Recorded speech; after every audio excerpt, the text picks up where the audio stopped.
So on this beautiful morning, I am actually standing out in front of what used to be the deck of the producers of the show, and they decided it was time to maybe redo it.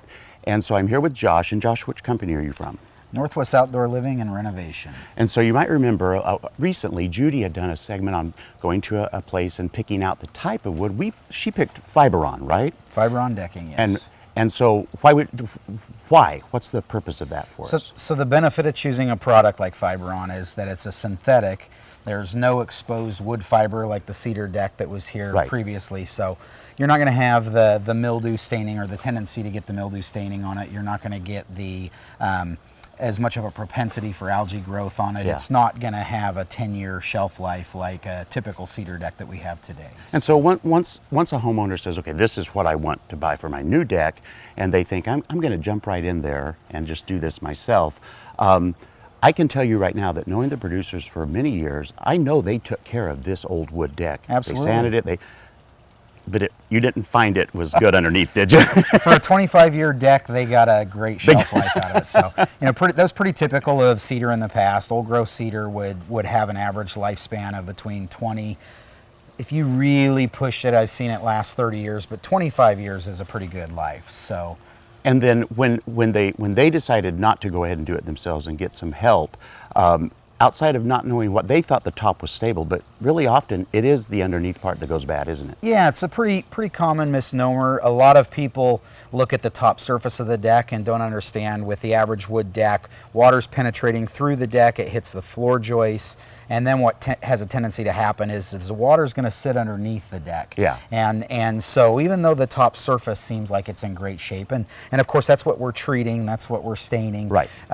The average person is going to take a look at that and think, oh, it's in great shape. We've only got 1 or 2 rotted boards. We could replace those and refinish it.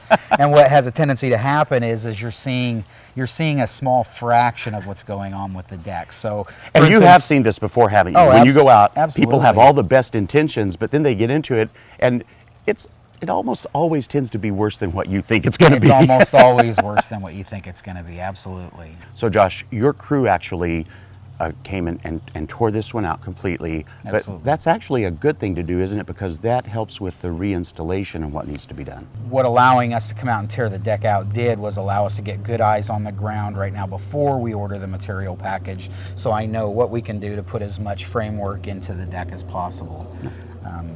A lot of people want to tear the deck out, and if the average homeowner wants to jump in and do it, more power to them, great.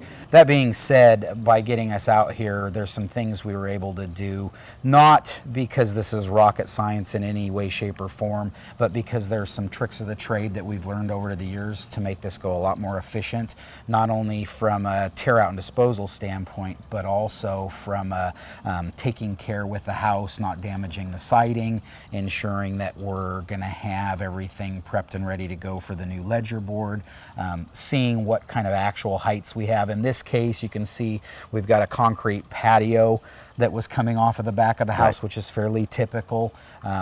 That's going to dictate what we do with post and beam, with the type of footings or blocking that we put in it. So it allows us to get a good understanding of what it's going to take to put the deck back together. Perfect. Well, I'm a big fan of doing it myself. I get out there and I think I do it, but there's often times when I jump into a project myself, Josh, and I think, oh, I don't want to do this. So I get help, and what we're going to do is we're going to take a while longer, maybe a couple weeks. We're going to come back when they're actually installing the Fiberon, and then you're going to see the whole thing going together and seeing how it's done. Josh, I really appreciate it. Thanks, man. Absolutely. Thanks for having me.